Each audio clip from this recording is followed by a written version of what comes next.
Hello दोस्तों, मैं हूं राहुल और आज का नई वीडियो में आप सभी का स्वागत है। दोस्तों, आप देख सकते हैं यहाँ पर रॉकवेल कंपनी का वाटर टैंकी है। इसको हमने कर दिया है फिटिंग। और दोस्तों, रॉकवेल का जो टैंकी है आप देख सकते हैं यहाँ पर लिखा हुआ है 10% एक्स्ट्रा स्टोरेज, यानी 10% एक्स्ट्रा इसमें पानी स्टॉक रहता है। बस फ़र्क ये है कि ये रॉकवेल का है और उसका लोगो सिंटेक्स और सुप्रीम का रहेगा। बस फ़र्क ये है और डिफरेंट कोई भी दिक्कत नहीं है। जिस क्वालिटी से सिंटेक्स सुप्रीम बनता है सेम उसी क्वालिटी से ये भी बनता है। ऐसा नहीं है कि हम रॉकवेल का प्रचार कर रहे हैं, बस क्वालिटी एक्सप्लेन कर रहे हैं। और आप देख सकते हैं यहाँ पर कोई भी टैंक हो यदि स्क्रैप से बना हुआ रहता है तो उसको बबरी टाइप के आता है, अंदर में चिकना नहीं रहता है। और इसमें आप देख सकते हैं बिल्कुल चिकना है। चाहे कोई भी कंपनी का टैंक हो, उसमें यदि अंदर से हल्का भी रुखरा आता है तो वो स्क्रैप से बना हुआ है, 100% है। और बिल्कुल यदि अंदर में चिकना हो या 3 लेयर हो 4 लेयर हो, लेयर पर नहीं जाना है। चिकना हो तो वो स्क्रैप से नहीं बना हुआ है, प्योर माल से बना हुआ है। दोस्तों, इसको हम आपके बीच एक्सप्लेन करेंगे किस तरह से कनेक्शन किया जाता है, किस तरह से दोनों टैंक के अटैच किया जाता है, आपके बीच एक्सप्लेन करेंगे। दोस्तों, यदि चैनल पर नए हैं तो चैनल को सब्सक्राइब करें, बेल आइकन को दबाएं, ऑल पर क्लिक करें ताकि कोई भी अपडेट आपसे मिस न हो पाए। दोस्तों, पहला आउटलेट मेरा निकला, इस तरह से आउटलेट निकला। ये फर्स्ट टैंक से आउटलेट निकला। और ये जो आउटलेट कनेक्शन है ये 1.5 इंची से ही यूपीवीसी का 1.5 इंची फिटिंग है, तो 1.5 इंची से हमने फिटिंग लगाया है। पहला आउटलेट ये हुआ। इसका एक्सप्लेन आपके बीच करेंगे जब आगे जाएंगे। तो पहले हमने जो भी आउटलेट निकाला है उसको आपके बीच एक्सप्लेन करते हैं। और आप देख सकते हैं यहाँ पर दोनों टैंक को अटैच किया गया है, कनेक्ट किया गया है। यहाँ पे 1.5 इंची से ही कनेक्ट किया है। और ये जो टंकी नेपुल है ये सीपीवीसी है। टंकी नेपुल सीपीवीसी यूपीवीसी लगा सकते हैं, उसको में आप चाहे तो एफटीए यूपीवीसी या सीपीवीसी कनेक्ट कर सकते हैं। तो इस तरह से हमने सीपीवीसी का टंकी नेपुल लगाया है। उसके बाद यूपीवीसी से इसको कनेक्ट किया है। उसके बाद हमने एक यूनियन डाल दिया है ताकि यूनियन को खोल को टैंक को अलग कर सके। जैसे इस यूनियन को खोलेंगे और एक यूनियन यहाँ पे है, आप देख सकते हैं। इस यूनियन को खोलेंगे, इस यूनियन और इस यूनियन दोनों को खोलेंगे, ये टैंक केवल बिल्कुल अलग हो जाएगा। इसको आसानी से साफ सफाई कर सकते हैं। उसके बाद दूसरा आउटलेट मेरा होता है, ये आउटलेट है। ये भी 1.5 इंची से ही आउट कर रहा है। इस तरह से आगे आया। एक यूनियन यहाँ पर भी हमने दे दिया है। और बॉल बल्ब कभी भी पहले होगा, यूनियन से बॉल बल्ब पहले होगा, उसके बाद यूनियन होगा। और इस तरह से मेरा तीसरा आउटलेट यहाँ पर आता है। जो इस तरह से मेरा तीसरा आउटलेट हुआ, ये भी 1.5 इंची से ही है। इस तरह से आगे आया। दोस्तों, अब मेरा ये जो तीसरा आउटलेट हुआ इस तरह से आगे आया। दोस्तों, मेरा फर्स्ट आउटलेट जो टैंक से निकला इस तरह से निकला। पहले बॉल बल्ब लगाए हैं, उसके बाद यूनियन लगाकर इस तरह से हमने 290 डिग्री एल्बो लगाकर इस तरह से डाउन किया है। यदि सीधा डाउन करता तो इसमें टच करता, हाइट ज़्यादा हो जाता। इसके वजह से हमने इस एंगल में लिया है और इस तरह से आगे आया। ये पहला आउटलेट है। और दोस्तों, ब्लू लाइन हो या रेड लाइन हो, इसको बिल्कुल फ्रंट पर रखेंगे। जैसे आप देख सकते हैं मेरा इस तरह से आ रहा है ब्लू लाइन और इस तरह से सीपीवीसी का रेड लाइन आ रहा है, बिल्कुल सेम है।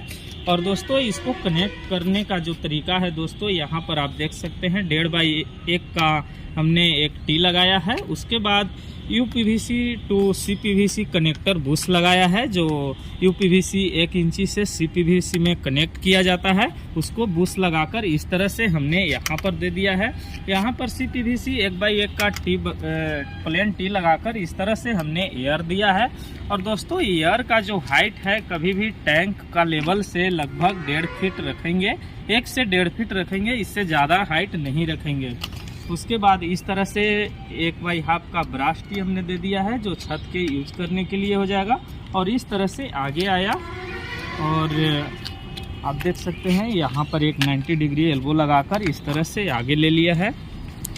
और यहाँ पर 1.5 का रिड्यूस कर दिया है। उसके बाद हमने एक कनेक्टर बूस्ट लगाया है, 1x1 का कनेक्टर बूस्ट, और इस तरह से हमने 445 लगाकर इस तरह से कनेक्ट किया है।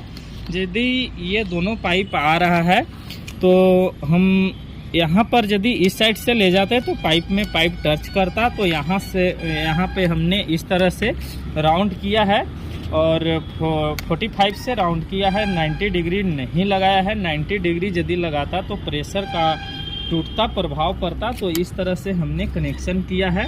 और ये डायरेक्ट ये ग्राउंड लेवल के हो गया, सॉरी ये सेकंड फ्लोर का हो गया। ये जो आउट इस तरह से आया, ये सेकंड फ्लोर का स्पेशल हो गया सेपरेट। और ये दूसरा हुआ, आप देख सकते हैं, ये जो दूसरा एयर पाइप दिया हुआ है, ये जो पाइप है ये फर्स्ट फ्लोर का है, इस तरह से आया। और ये भी एयर का हो गया। और उसके बाद इस तरह से दूसरा आउटलेट मेरा जो टैंक से आ रहा है वो इस तरह से आया। और दोस्तों यहाँ पर भी ब्लू लाइन दूसरा पाइप को भी हमने सेम रखा है।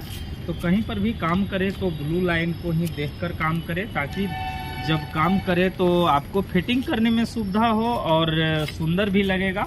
तो इस तरह से आगे आया और यहाँ पे दूसरा आउटलेट हमने कनेक्ट कर दिया है। ये दूसरा टैंक में हो गया। यदि हम चाहें कि फर्स्ट फ्लोर, सेकेंड फ्लोर और ग्राउंड लेवल तीन भाग में मेरा आ रहा है, यदि हम सेपरेट कोई बाथरूम में फॉल्ट होता है तो हम पानी स्पेशल उसको बंद कर सकते हैं। ऐसा होता है कहीं पर भी कि जब कोई फॉल्ट होता है बाथरूम में तो हमने जब पानी बंद करता है पूरा फ्लैट का पानी बंद हो जाता है। दिक्कत एक बाथरूम में है और झेलना सबको पड़ता है। इसके वजह से हमने सेपरेट कनेक्शन किया है और प्रेशर का बहुत अच्छा रहेगा, प्रेशर का कोई डिग्रेज नहीं होगा। इस तरह से फर्स्ट आउटलेट मेरा ये हुआ, फर्स्ट आउटलेट ये हुआ जो इस टैंक से मेरा आउटलेट किया।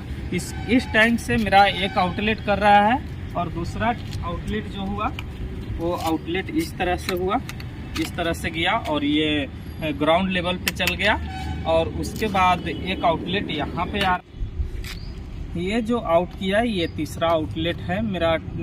2 टैंक है और 2 टैंक से 3 आउटलेट किया। ये तीसरा आउटलेट है। तीसरा आउटलेट इस तरह से आगे आया और यहाँ पर आप देख सकते हैं इस तरह से आगे आया। इस तरह से आगे आकर यहाँ पर एक 1.5x1 का टी लगा दिया है हमने और 1x1 का बूस्ट लगाकर हमने CPV से कनेक्ट कर दिया है। हालांकि UPVC यहाँ पे हमने जब कनेक्शन किया था तो CPV से ही कनेक्शन किया था और पूरा फिटिंग हमको CPVC से ही करना था, लेकिन CPVC का पूरा फिटिंग नहीं मिल पाया। तो इस तरह से हमने UPVC से कनेक्शन किया है। ये क्लाइंट के इंस्टॉलेशन से ही किया जाता है, ऐसा नहीं है कि अपना मर्जी से करना है। और उसके बाद इस तरह से ये जो आप देख सकते हैं ये आउट कर रहा है और इन जो नीचे जा रहा है, कहीं पर भी एयर जब दिया जाता है तो जिस डायरेक्शन में डाउन हो रहा है उस डायरेक्शन में ही एयर दिया जाता है। यदि आगे पीछे देते हैं तो एयर प्रॉपर काम नहीं करेगा। तो कहीं पर भी एयर दे तो जिस डायरेक्शन में डाउन जा रहा है उस डायरेक्शन में ही एयर होना चाहिए। और ये जो मेन आ रहा है आप देख सकते हैं, ये जो पाइप है CPVC 1 इंची साइज है, ये मेन जो मोटर से आ रहा है उसका पाइपिंग है। और दोस्तों ये जो टैंक से आउटलेट गया इस पाइप में केवल किचन का ही कनेक्शन है और प्रेशर बहुत अच्छा आएगा, कोई प्रभाव नहीं पड़ेगा। उसके बाद इस तरह से आगे हमने लिया 1.5x1 का रिड्यूस कर दिया है। उसके बाद 1x1 का कनेक्टर बूस्ट लगाकर इस तरह से हमने आगे ले लिया है। दोस्तों आप देख सकते हैं इस तरह से पाइप आ रहा है और यहाँ पर गैप है। ये जो गैप है दोस्तों, जब ये दीवार उठेगा तो इसमें सपोर्ट आ जाएगा। हमने फिलहाल इस तरह से बिछा दिया है और इस तरह से आगे आया और आप देख सकते हैं मेरा कहीं पर भी पाइपिंग किया हुआ है। इसको रेड लाइन हो या ब्लू लाइन हो बिल्कुल फ्रंट पर है, तो इसको देखकर ही काम करना है। इसको यदि आप फ्रंट में रखते हैं तो काफ़ी सुंदर दिखता है पाइपिंग जब होता है तो। और इस तरह से हमने 1x1 का टी लगाकर इस तरह से एयर दे दिया है और इसमें डाउन किया है। केवल आगे बालकनी में वॉश बेसिन आएगा उसके लिए है, ये भी स्पेशल सेपरेट। और दोस्तों ये जो मेन मोटर का आउटलेट आया इस तरह से आया, यहाँ पे निकला उसके बाद हमने एंड कप लगाकर छोड़ दिया है ताकि जब नेक्स्ट फ्लोर बने तो यहाँ से आसानी से हम कटिंग करके ऊपर ले सके। उसके बाद यहाँ पर आप देख सकते हैं एक 45 लगाकर हमने 290 डिग्री लगाया है और इस तरह से ले लिया है। यहाँ पर 45 लगाया है इसलिए कि यहाँ पर यदि सोझा लेता तो पाइप में पाइप टकराता और यदि यहाँ पर इस तरह से लेता तो एक 90 डिग्री एल्बो और लगाना होता। इसके वजह से हमने इस तरह से 45 लेकर इस तरह से कनेक्शन किया है।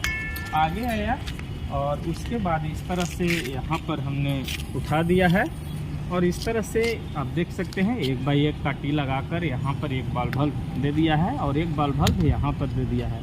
उसके बाद यूनियन दिया है ताकि टैंक को जब साफ़ सफाई करना हो तो इस यूनियन और इस यूनियन को खोलेंगे, टैंक केवल अलग हो जाएगा। जो भी आउटलेट इनलेट कनेक्शन टैंक में किया हुआ है सारा में यूनियन दिया हुआ है। कोई टैंक को आपको ज़रूरत पड़े तो आप आसानी से खोल के अलग कर सकते हैं, उसके बाद वापस इसको आसानी से फिट कर सकते हैं। जब दोस्तों यहाँ इस फ्लोर पे काम लगेगा, पानी को यूज करना होगा तो आसानी से इसको ऑफ करेंगे और इसको ऑन करेंगे। मोटर चालू होगा, जो भी मेरा मोटर का पानी आएगा वो यहाँ पर आएगा। और दोस्तों वाटर टैंक से जो भी हमने आउटलेट किया आपके बीच एक्सप्लेन किया। और दोस्तों यहाँ पर किसी दूसरे प्लम्बर ने काम किया था और यदि हमको लगता है कि जिस तरह से वो कनेक्शन किया था उस हिसाब से देखा जाए तो वो बर्बाद कर देता, क्लाइंट को, कस्टमर को बर्बाद कर देता।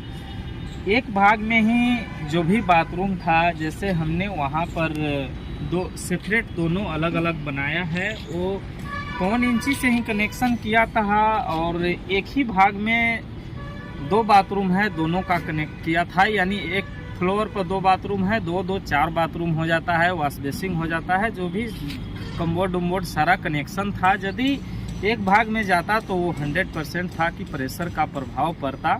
उसके बाद हमने आया यहाँ पर देखा, उसके बाद हमने सेपरेट कनेक्शन किया, फ्लैट बाय फ्लैट कनेक्शन किया। दोस्तों यहाँ पर इस फ्लैट में टोटल बाथरूम 6 बाथरूम हो जाता है, टॉयलेट और बाथरूम दोनों मिला के 6 हो जाता है। उसके बाद वॉश बेसिंग हो जाता है, किचन हो जाता है, सबका अलग अलग है। यदि 6 का 6 बाथरूम में भी सारा नल ओपन कर देते हैं, ऑन कर देते हैं, फिर भी प्रेशर का डिवेज नहीं होगा, प्रभाव नहीं पड़ेगा। बिल्कुल काफ़ी ज़्यादा प्रेशर आएगा, हाथ से रोका नहीं जाएगा, इसका गारंटी है। जिस तरह से कनेक्शन किया हुआ है उस तरह से प्रेशर का प्रभाव कभी नहीं पड़ेगा। यदि आप लोग कहीं पर भी काम कर रहे हैं, लंबा चौड़ा फ्लैट है, तो इसी तरह से सेपरेट कनेक्शन करें, प्रेशर का प्रभाव कभी नहीं पड़ेगा, इसका गारंटी है। दोस्तों ये 2nd फ्लोर का टॉयलेट और बाथरूम दोनों है, अटैच है। दोस्तों यहाँ पर आप देख सकते हैं 2 पाइपिंग आया